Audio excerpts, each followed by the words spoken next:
Assalamualaikum warahmatullahi wabarakatuh. Perkenalkan, saya Hamdan Zakaria Hada dari Program Studi Teknik Informatika Universitas Dwi Hasan Bengkulu dengan NPM 20010161P. Video ini dibuat untuk memenuhi tugas ujian tengah semester mata kuliah Pancasila dengan dosen pengampu Ibu Tuti Handayani IS, SST, MAP.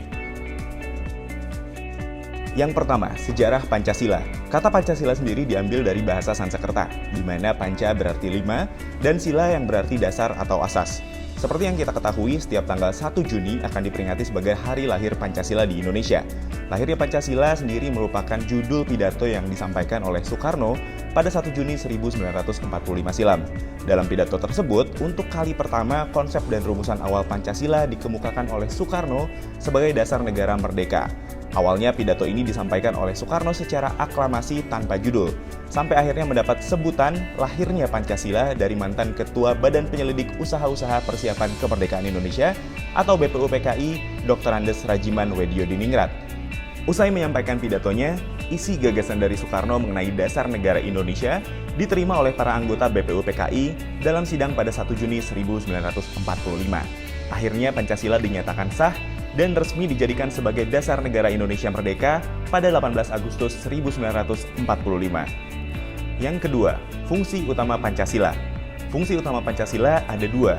Yang pertama, Pancasila sebagai pandangan hidup bangsa. Artinya Pancasila adalah pemberi petunjuk dalam mencapai kesejahteraan dan kebahagiaan lahir dan batin dalam masyarakat yang beraneka ragam sifatnya. Yang kedua, Pancasila sebagai dasar negara atau dasar filsafat, yang berarti Pancasila merupakan sumber dari segala sumber yang berlaku di negara kita, dan oleh karena itu digunakan sebagai dasar untuk mengatur penyelenggaraan negara. 3. Arti dari simbol burung Garuda dan perisainya. Burung Garuda melambangkan kekuatan, warna emas pada burung Garuda melambangkan kemuliaan, perisai di tengah melambangkan pertahanan bangsa Indonesia, setiap simbol pada perisai melambangkan setiap ajaran Pancasila, yaitu yang pertama, bintang melambangkan prinsip ketuhanan yang Maha Esa. 2. Rantai melambangkan prinsip kemanusiaan yang adil dan beradab. 3. Pohon beringin melambangkan prinsip persatuan Indonesia. 4. Kepala banteng melambangkan prinsip demokrasi yang dipimpin oleh kebijaksanaan dalam permusyawaratan perwakilan.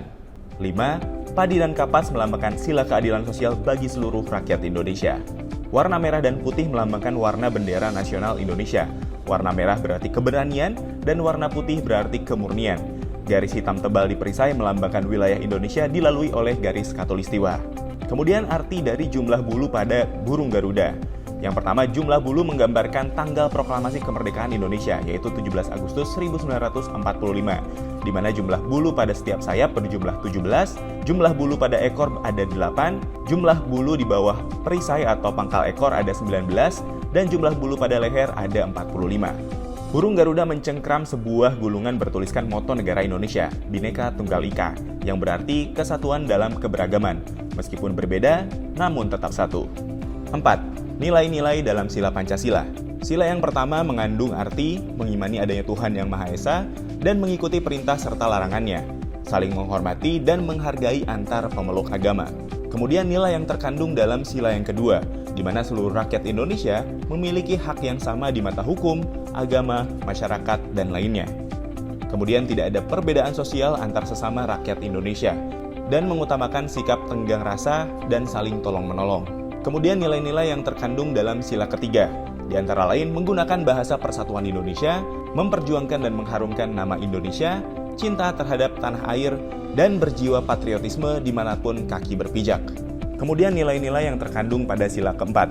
Yang pertama, pemimpin bangsa Indonesia harus bijaksana, mengutamakan kekeluargaan, kedaulatan bangsa berada di tangan rakyat, kebijakan dalam mengambil solusi, serta tidak memaksakan kehendak.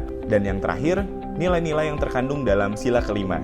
Yang pertama, harus menerapkan perilaku adil dalam bidang ekonomi, sosial, dan politik, menggapai tujuan adil dan makmur, serta mendukung kemajuan dan pembangunan Indonesia. Sekian video dari saya, terima kasih. Wassalamualaikum warahmatullahi wabarakatuh.